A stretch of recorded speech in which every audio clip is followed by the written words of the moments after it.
Hey guys, Tyler's Awesome 2 here, and today is the 15th anniversary to the final chapter of the Legend of Spyro series and trilogy,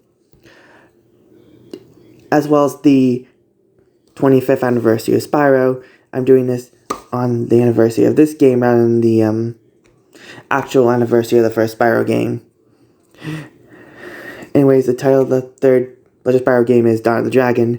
Funny, since the third Spyro game is in the original trilogy is called Year of the Dragon, and Year of the Dragon was also homage with the whole Year of the Dragon prophecy thing in the Legend of Spyro series. So I can see that the Legend of Spyro series likes that game, apparently.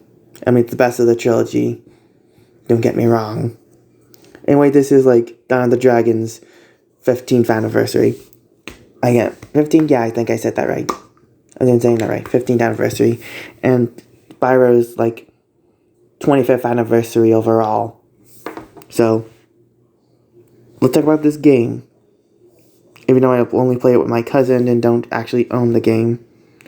I only own like PlayStation 2 version of A New Beginning and never played like Eternal Night at all. So yeah. And let's just go to talk about the game. Dawn of the Dragon is the first Spyro game to be developed by Activision after their merger with V&D Games. I think I said that right. Sorry, butchered that. And because of this, well, this game had a complete overhaul from the previous game. It's no longer this it looks visually different. That you can now fly around freely, and well, it looks better now, especially with the new gen consoles and all. And you can also play as Cinder now, so that's a one-up. Also, her and Sparks get like their third voice actors.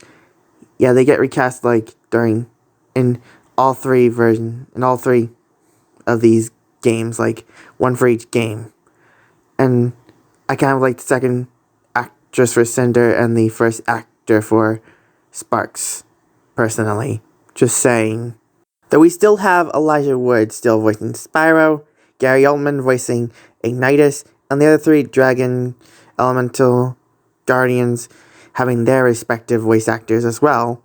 And Hunter also returns from the original Spyro continuity, making him the only character outside of Spyro and Sparks to return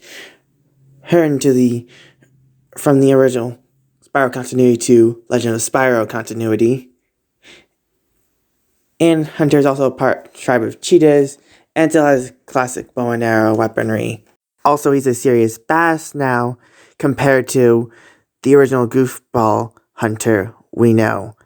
And finally, we have Malifaux, voiced by none other than the Jedi son of Luke Skywalker, or the Clown Prince of Crime, or the immortal Yeti himself, Mark Hamill.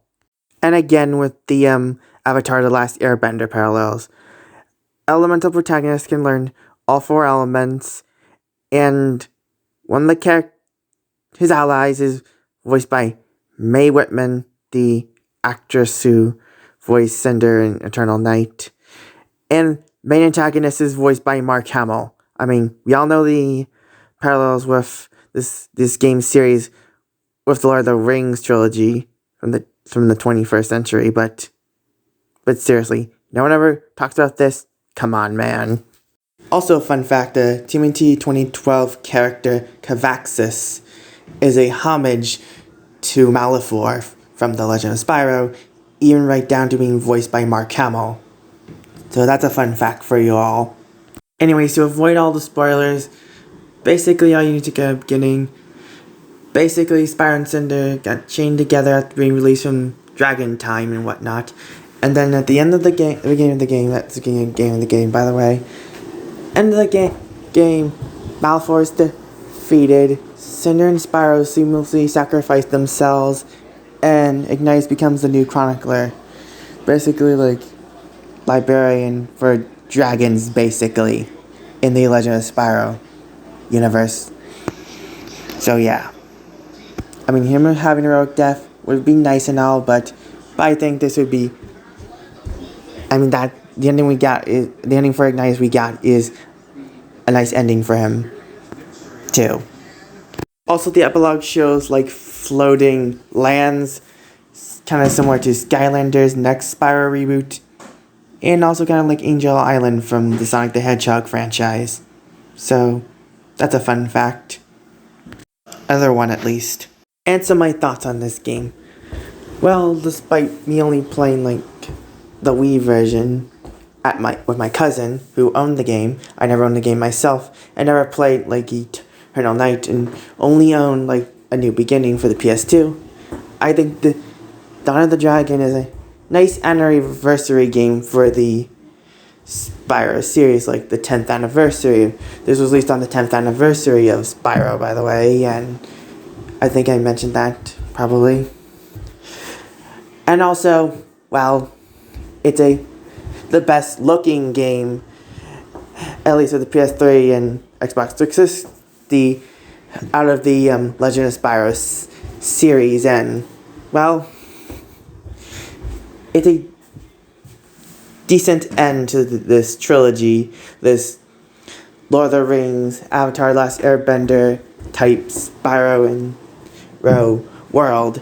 And well, they do try their best what they had. The developers of these games do try their best with what they had and all, and I appreciate their jobs and their work, what it is. And I grew up with A New Beginning as my first Spyro game and all, and this series is how I'm introduced to the dragon and all. I would later play Spyro's Season of Ice on the Game Boy Advance, and the Reignited trilogy, a remaster of the first 3 Spyro games on the Switch. And also, as I said, played Dawn the Dragon with my cousin. So, yeah. But I really appreciate Legend of Spyro. It's basically my Spyro. It's and how I envision Spyro. Yeah, sure, the original is the original, and Skylanders is Skylanders. But the Legend of Spyro is, as I said, is my Spyro. And that's what I'm saying.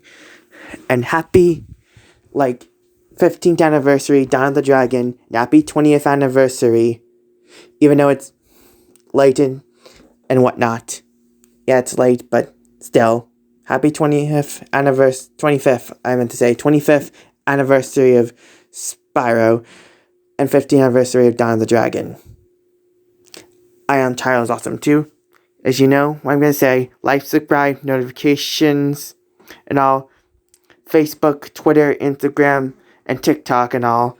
I am Tyler's Awesome too, and peace.